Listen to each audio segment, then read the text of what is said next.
ओम श्री गणेशाय नमः। आप सबका मेरे चैनल पर हार्दिक स्वागत है।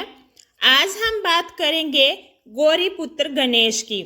गणेश भगवान जी ने प्रथम पूजनीय देव की उपाधि प्राप्त है। भगवान श्री गणेश को विघ्नहर्ता के नाम से भी पूजा जाता है और रिद्धि सिद्धि के दाता के नाम से भी पूजा जाता है। हमारा आज का विषय है भगवान श्री गणेश का सिर कटने के बाद क्या हुआ था। सिर कटने से पहले हम जानेंगे भगवान श्री गणेश के जन्म की कहानी। हिंदू धर्म के अनुसार किसी भी कार्य के शुभ आरंभ से पहले भगवान श्री गणेश की पूजा की जाती है। लेकिन क्या आप जानते हैं कि भगवान श्री गणेश का सिर हाथी का क्यों है? भगवान श्री गणेश का वास्तविक सिर कहाँ है? ये प्रश्न अक्सर हमारे दिमाग में आते हैं। मुख्य बातें हैं, भगवान श्री गणेश का सिर कटने के बाद जोड़ा गया था हाथी के बच्चे का सिर। कटने के बाद कहाँ रखा गया था भगवान श्री गणेश का सिर?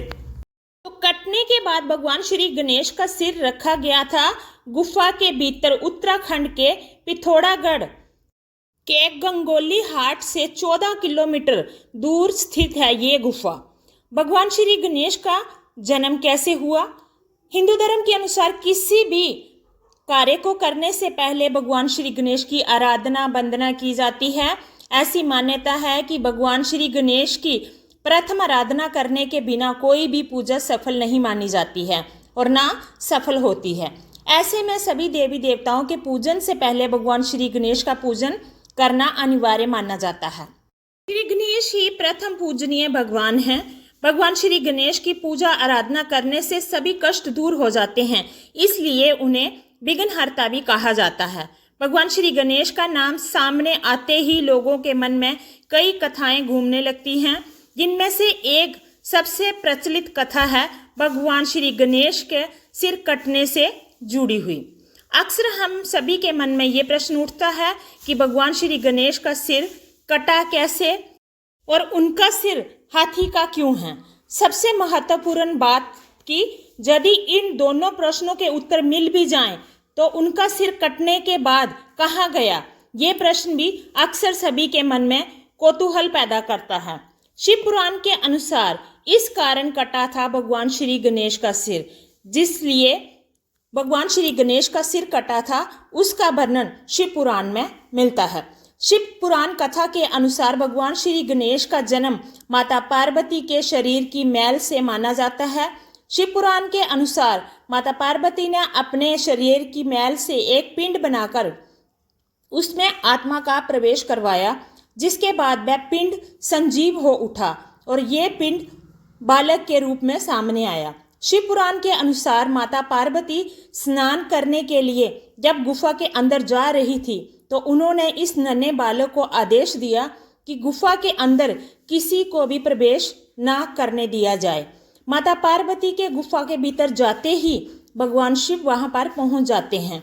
माँ की आज्ञा का पालन करते हुए भगवान गणेश ने उन्हें गुफा में प्रवेश करने से रोक दिया, जिस पर भगवान शिव क्रोधित हो उठे और उन्होंने अपने त्रिशूल से भगवान श्री गणेश का सिर धड़ से अलग कर दिया।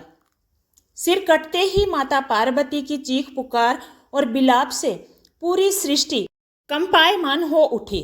हर तरफ त्राही त्राही मच गई, जिसके बाद भगवान शिव ने माता पार्वती को प्रसन्न करने के लिए एक नन्हे हाथी का सिर भगवान गणेश के धड़ से जोड़ दिया।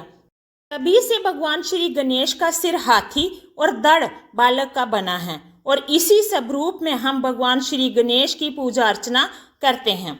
भगवान श्री गणेश का सिर कटने के बाद किस जगह पर गिरा था? भगवान श्री गणेश का सिर कटने के बाद एक गुफा में रखा गया। मान्यता है कि भगवान शिव ने गणेश जी के सिर को सुरक्षित एक गुफा में रख दिया था, जिसे पाताल भुवनेश्वर गुफा के नाम से भी जाना जाता है। इस गुफा में भगवान श्री गणेश की प्रतिमा भी स्थापित की गई है। भगवान श्री गणेश जी की गुफा की खोज आदि शंकराचार्य ने की थी।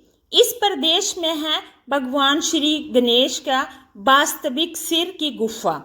आइए जानते हैं, उत्तर प्रदेश से अलग होकर बने एक नए राज्य उत्तराखंड की एक गुफा को ही पाताल भुवनेश्वर गुफा के नाम से जाना जाता है। इसी गुफा में भगवान श्री गणेश की वास्तविक प्रतिमा स्थापित है। मान्यता है कि भगवान शिव ने श्री गणेश का सिर काटने के बाद इसी गुफा में स्थापित किया था। ये गुफा उत्तराखंड के पिथौरागढ़ जिले के गंगोली हाट से 14 किलोमीटर दूर स्थित है। मान्यता है कि इस गुफा के भीतर स्थापित भगवान गणेश के वास्तविक सिर की रक्षा स्वयं त्रिकालदर्शी भगवान शिव करते हैं। भगवान गणेश माता पार्वती और भगवान शिव के बहुत प्रिय बन गए और उन्हें भगवान शिव ने प्रथम पूजनीय देव की उपाधि भी दी थी। जानकारी अच्छी लगी हो तो वीडियो को लाइक करके चैनल को सब्सक्राइब करें और कमेंट में ओम श्री गणेशाय नमः जरूर लिखें।